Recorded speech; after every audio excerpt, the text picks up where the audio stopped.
রথের পুণ্যতিথিতে খুঁটি পুজো এবং থিম উন্মোচনের মধ্য দিয়ে 53তম বর্ষের দুর্গাপূজার সূচনা হলো ফালাকাটার মশলাপট্টির সার্বজনীন দুর্গোৎসব পুজো কমিটির। এবারে থিম সমাহারে সমারোহ।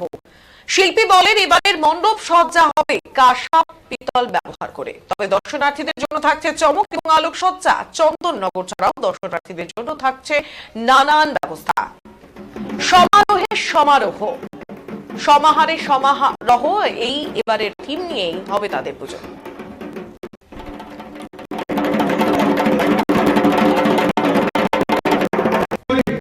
আমাদের প্রতিমা শিল্পী যিনি রয়েছেন তাপস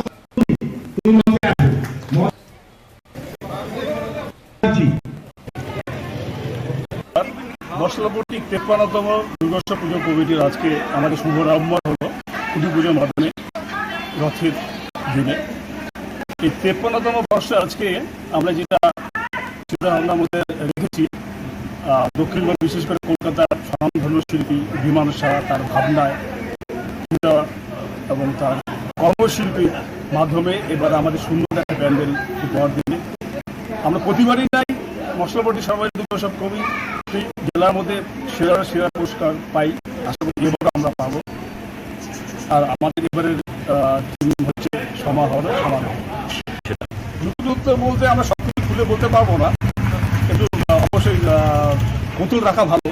তো আমরা আমাদের এবার অনেক পুরনো যে জিনিসগুলো আছে কাঁসা পিতল দিয়ে অনেক কিছু আছে আমাদের।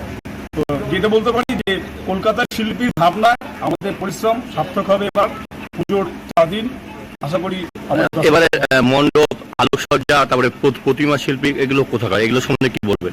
আমাদের মণ্ডপ সজ্জা যেটা বললাম বিমান সাথীরা ভাবনায় প্রতিফলন করবেন আমাদের প্যান্ডেল। দ্বিতীয়ত ঠাকুর যে আছে তাপস পাল আমাদের ফালাকাটা। আলোকসজ্জা যেটা আছে ভিতরে এবং বাইরে সেগুলো হচ্ছে কুচবিহার থেকে। আর সাউন্ড সিস্টেম যেটা আছে সেটা হচ্ছে আমাদের ধুমারিহাট। বাদ বাকি আমাদের কিছু কাজ বাকি আছে সেগুলো